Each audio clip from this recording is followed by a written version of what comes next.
a poetical device used by the poets. And these are the stories passed on from generation to generation in the form of a poem. It is sung in the form of a poem. Oral tradition.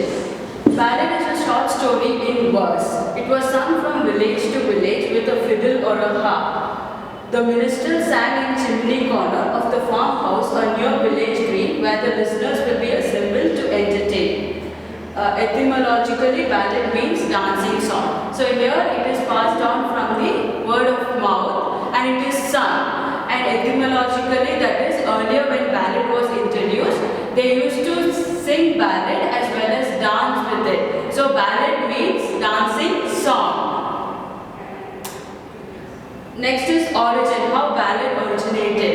In the 15th century, ballad originated in England. Earlier days it was in Scotland where it initially started. Many of the ballads started in Scotland, but after that it got introduced in England in the 15th century. And there is a writer named as Bishop Thomas Percy who collected all the ballads, contemporary ballads from different places, and he put into a collection of book names named as Relics of Ancient English Poetry, which was published in the year 1765. So when the ballad come into England is in the year 15th century, and all the ballads are put into one collection of book named as Relics of Ancient English Poetry, and it was written by Bishop Percy.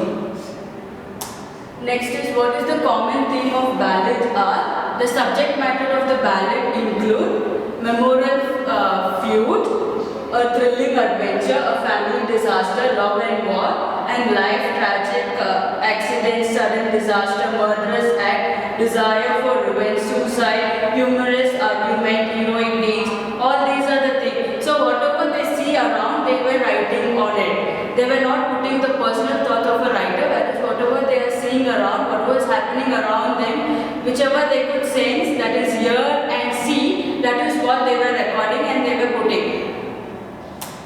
So ballads are narrative poem to be sung. So I have already told you ballad is a short story which is told in the form of a verse. So that is called as narrative poem. Narrative means that it tells a story. So a poem which is told in the form of a story is called as ballad. Emphasis is on plot. Mostly they will see what is the story all about. So most of the story, whatever the story is given, it will be like the people, whatever is happening to the people. Maybe it might be a love affair, a war, or anything as such. Little character development, little expression of sentiment, sometimes suggestive of a folk wisdom. So here only little character development will be given, and you could, when you read ballad, you will know about the folk literature of how ballad developed.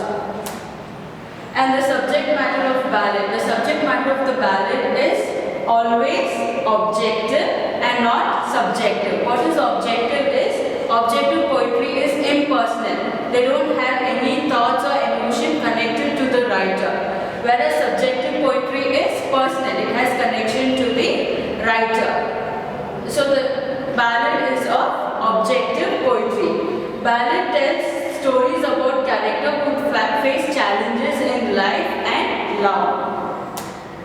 Characteristics of ballad. There are 5 characteristics of ballad. Every writer, when they are writing, they would use a meter, rhyme when writing. So in ballad also, the writers have used certain meters and rhymes. So one is quatrain they would be using, the other one is iambic. Most of the writers would use iambic pentameter. Iambic is unstressed followed by a stressed syllable. That is called as iambic, and quatrain means 4-line stanza. If a stanza has 4 lines, then it is called as a quatrain. Example, there is a poem which is written in the form of a ballad. A ballad usually doesn't have an author. Earlier ballads doesn't have an author. Later on, when people started England in the 15th century, when they started replicating ballad, then the authors came. Initially there was no authors. Anyone would sing a song in the form of a narrative is called as a ballad. Example, there lived a wife at Azure's well. A A wheel thy wife as was she. She had 3 stout and stalwart sons and sent them over the sea. Over here you could see that there lived. There is unstressed, lived is stressed. After that the same thing will follow. Unstressed followed by stress.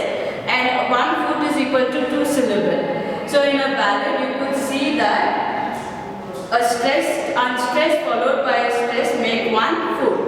So in a ballad you could see that first and third line would make 4 foot. Second and fourth line will make 3 foot.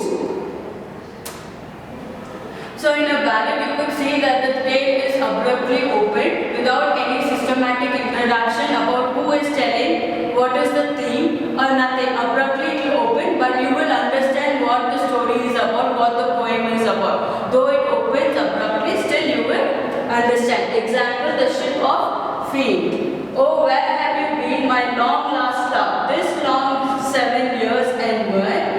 Oh, I am come again to seek your love and the oaths that you did swear. Our mer means Scottish, it is a Scottish word for no. Here he is telling about a friend or some evil thing which happened in his life. He is telling that, oh, where have you been, my long last love? Oh, where have you been such a long time?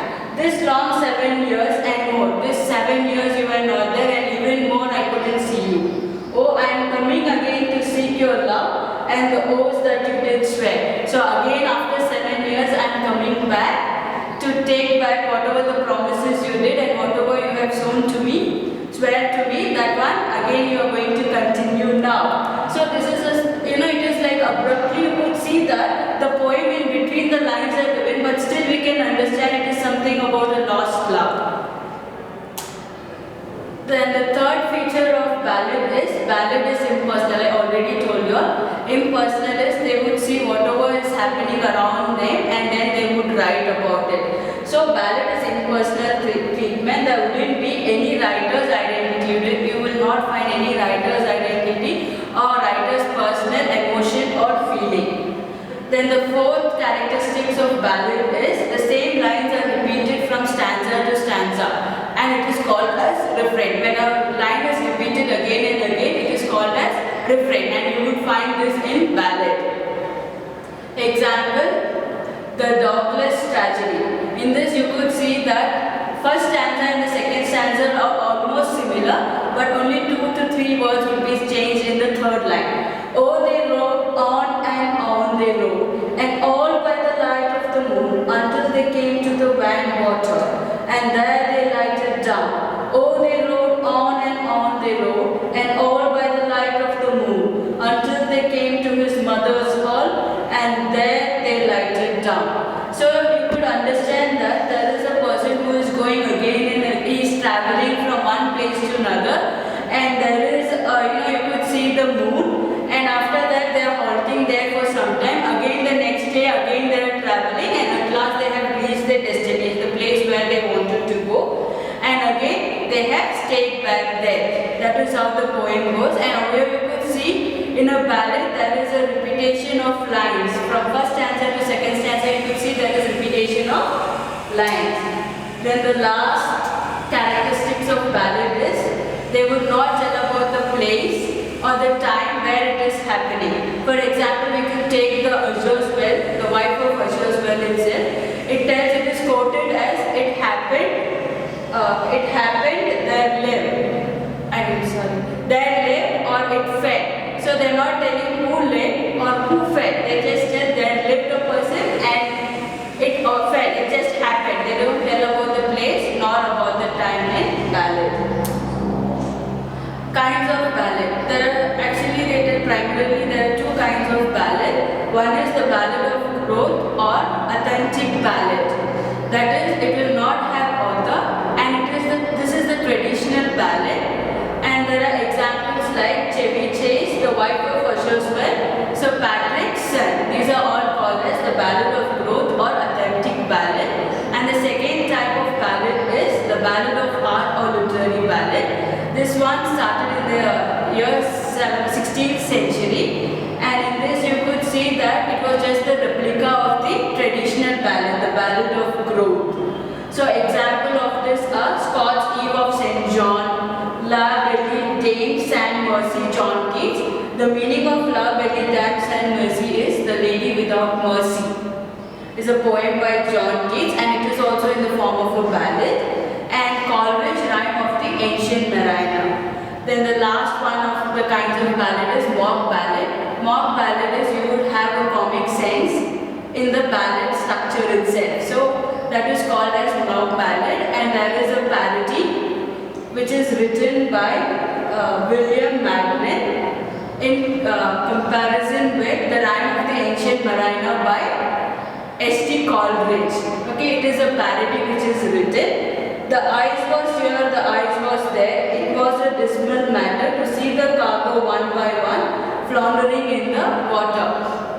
So you would know in this mock ballad, that is, in Ancient Mariner, the Rhyme of the Ancient Mariner by S.T. Coleridge, you would identify that water here, water there, water everywhere. It is a parody I told by William Magnan. So here he is telling the ice was here, the ice was there. It was a dismal matter, it was a disastrous matter to see the cargo one by one floundering in the water. To see that one by one the cart which is falling into the water and struggling to come out because there was a rain, heavy rain during the time they were traveling. So this is just a parody of the Rhyme of the Ancient Mariner by S.T. Coleridge.